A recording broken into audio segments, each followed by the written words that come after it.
Well, here's a fun Utah fact. I bet you didn't know that Utah's so considerate of hikers that it installs air conditioners alongside the trails. Listen to this. You can see it's a vent and it's blowing out cold air. So let's take a look. Oh my gosh, yes. Oh yeah, that's good. Oh yeah.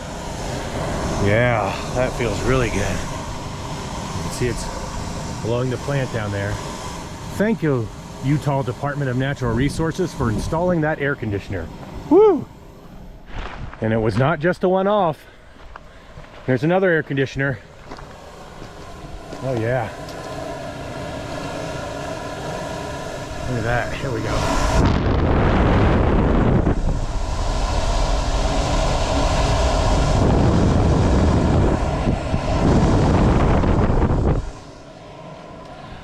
What a blessing, particularly in these 100-degree weather days.